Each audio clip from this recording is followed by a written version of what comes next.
नमस्कार स्वामी भक्तांनो, स्वागत आहे तुमचं आपल्या श्री स्वामी समर्थ या यूट्यूब चॅनलवरती. प्रिय स्वामी भक्तांनो, आज आपण असा श्री स्वामी समर्थ महाराजांचा दिव्य मंत्र बघणार आहोत. या मंत्राने तुमच्या घरात खूप सारा पैसा येणार आहे.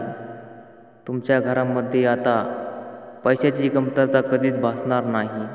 तुमच्या आयुष्यात आजपर्यंत ज्या काही पैशाच्या संबंधित अडचणी येत होत्या, आता त्या अडचणीच्या कायमची मुक्ती मिळणार आहे. प्रिय भक्तांनो, श्री स्वामी समर्थ महाराजांचा हा महान शक्तिशाली मंत्र तुम्ही जर ऐकला तर तुमच्या सर्व पैशाच्या गोष्टी, ज्या घटना घडत आहेत पैशाच्या संबंधित, त्या दूर होणार आहेत. भक्तांनो, हा मंत्र साक्षात ब्रह्मांडाचे नायक श्री स्वामी समर्थ महाराज यांना प्रसन्न करत असतो. त्यामुळे या मंत्राकडे दुर्लक्ष करू नका.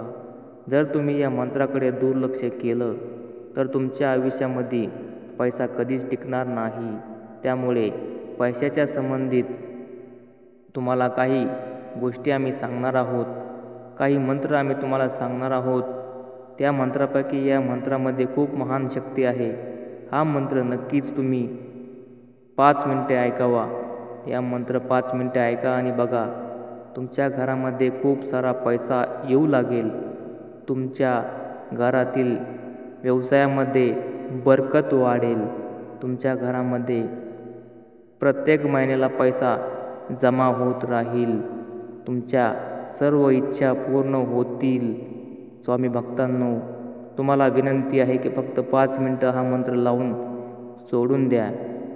काहीही असो, जर तुम्ही कामात असाल तर तुमच्या मोबाईलवरती फक्त हा मंत्र 5 मिनिटे लावून ठेवा. तुम्ही जर गाडीवरती असाल तर हेडफोन लावून तुम्ही हा मंत्र ऐकू शकता. तुम्ही जर झोपलेले असाल तर फक्त 5 मिनिटे हा मंत्र तुमच्या मोबाईलवरती चालू द्या आणि मग बघा. फक्त या मंत्राचा 5 मिनिटे जप करा आणि बघा, तुमच्या सर्व इच्छा पूर्ण करण्याची ताकद या मंत्रामध्ये आहे. स्वामी भक्तांनो, आम्ही तुम्हाला शपथ घेऊन सांगतो की तुमच्या खात्यावरती खूप सारा पैसा येईल. तुमच्या घरातील प्रत्येक व्यक्ती सुख समाधानाने आणि आनंदी राहू शकेल. प्रिय स्वामी भक्तांनो, आता तुमची वेळ झाली आहे या मंत्राचं पठण करण्याची. तुमच्या आयुष्यात जर खूप पैसा हवा असेल तर नक्कीच या मंत्राचा तुम्ही जप 5 मिनिटे ऐकावा.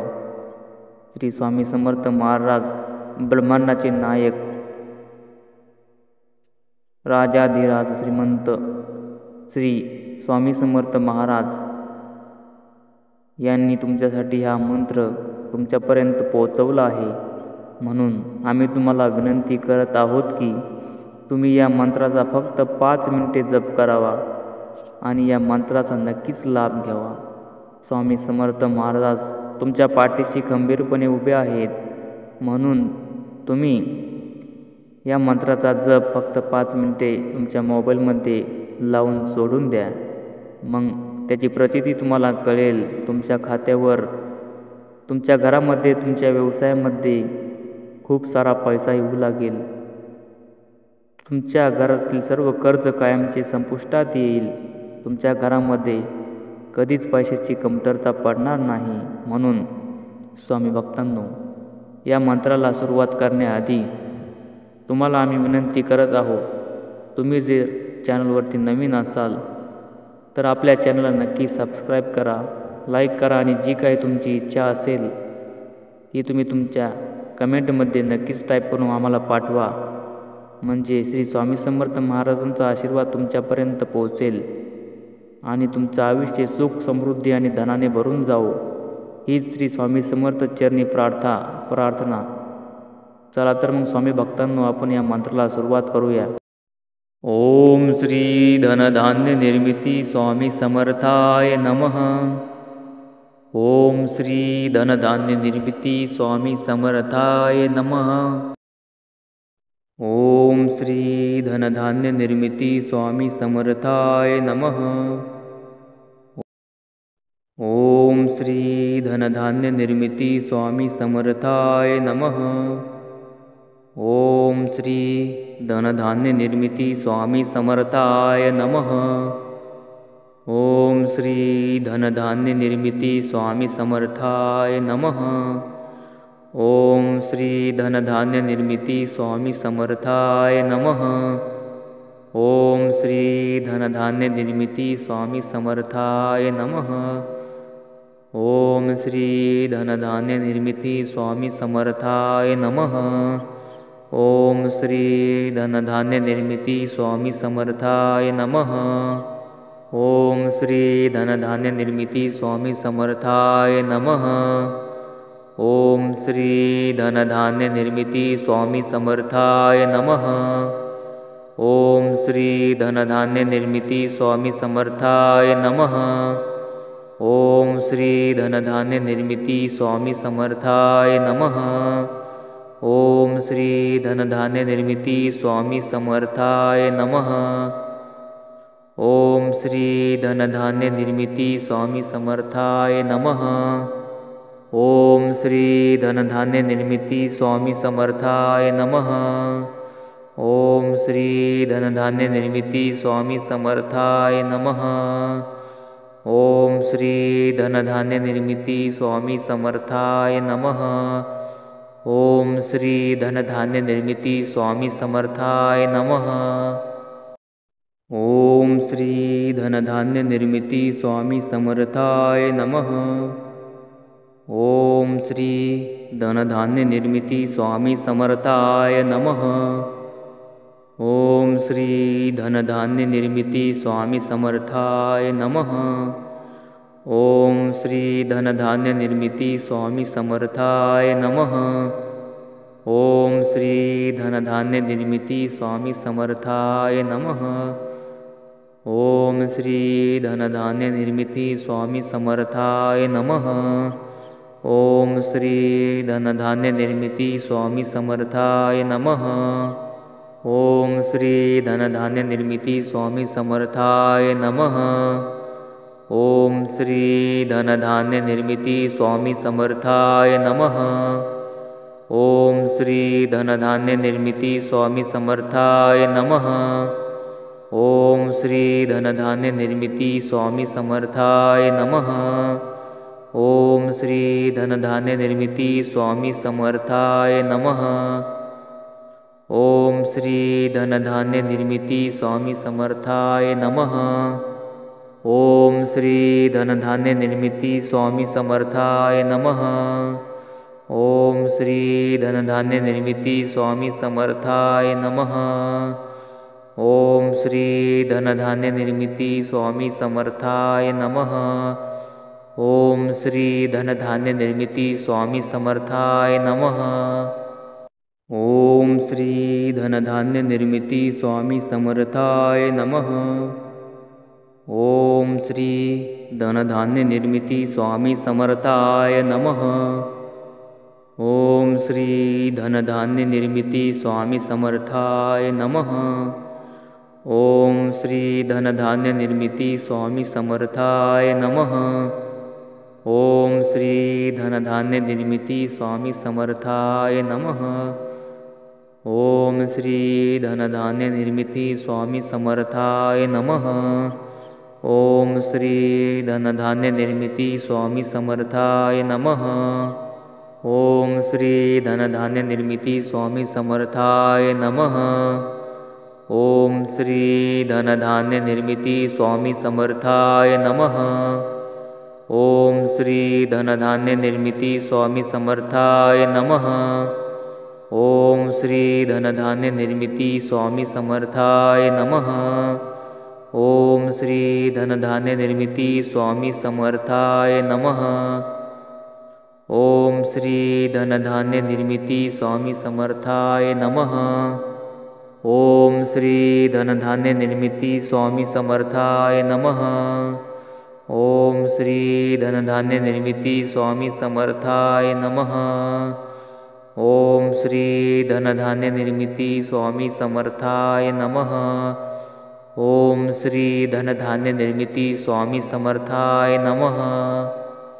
ओम श्री धनधान्य निर्मिती स्वामी समर्थाय नमः.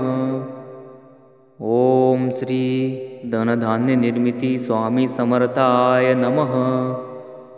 ओम श्री धनधान्य निर्मिती स्वामी समर्थाय नमः.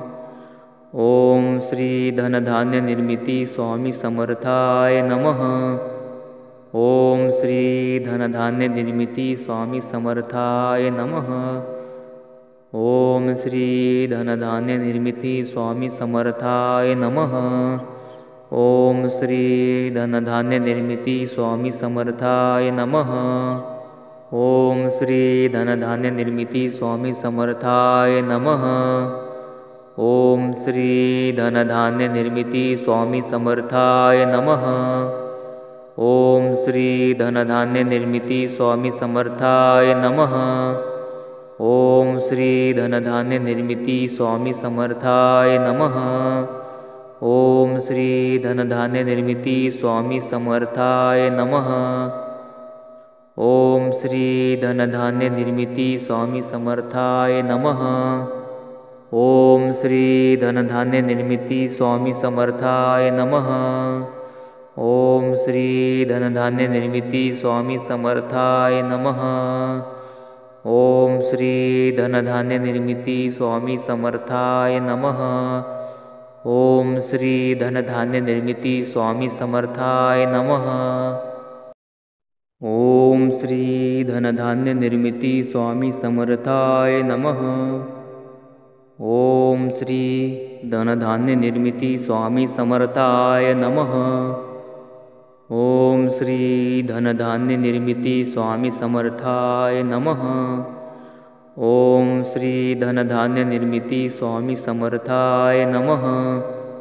ओम श्री धनधान्य निर्मिती स्वामी समर्थाय नमः.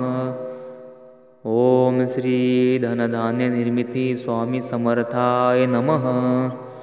ओम श्री धनधान्य निर्मिती स्वामी समर्थाय नमः.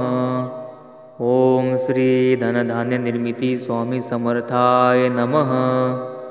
ओम श्री धनधान्य निर्मिती स्वामी समर्थाय नमः.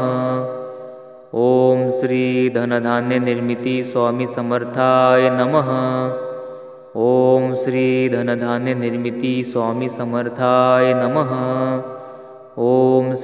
धनधान्य निर्मिती स्वामी समर्थाय नमः. ओम श्री धनधान्य निर्मिती स्वामी समर्थाय नमः. ओम श्री धनधान्य निर्मिती स्वामी समर्थाय नमः. ओम श्री धनधान्य निर्मिती स्वामी समर्थाय नमः. ओम श्री धनधान्य निर्मिती स्वामी समर्थाय नमः. ओम श्री धनधान्य निर्मिती स्वामी समर्थाय नमः. ओम श्री धनधान्य निर्मिती स्वामी समर्थाय नमः. ओम श्री धनधान्य निर्मिती स्वामी समर्थाय नमः. ओम श्री धनधान्य निर्मिती स्वामी समर्थाय नमः. ओम श्री धनधान्य निर्मिती स्वामी समर्थाय नमः. ओम श्री धनधान्य निर्मिती स्वामी समर्थाय नमः. ओम श्री धनधान्य निर्मिती स्वामी समर्थाय नमः. ओम श्री धनधान्य निर्मिती स्वामी समर्थाय नमः. ओम श्री धनधान्य निर्मिती स्वामी समर्थाय नमः. ओम श्री धनधान्य निर्मिती स्वामी समर्थाय नमः. ओम श्री धनधान्य निर्मिती स्वामी समर्थाय नमः. ओम श्री धनधान्य निर्मिती स्वामी समर्थाय नमः. ओम श्री धनधान्य निर्मिती स्वामी समर्थाय नमः. ओम श्री धनधान्य निर्मिती स्वामी समर्थाय नमः. ओम श्री धनधान्य निर्मिती स्वामी समर्थाय नमः. ओम श्री धनधान्य निर्मिती स्वामी समर्थाय नमः. ओम श्री धनधान्य निर्मिती स्वामी समर्थाय नमः. ओम श्री धनधान्य निर्मिती स्वामी समर्थाय नमः.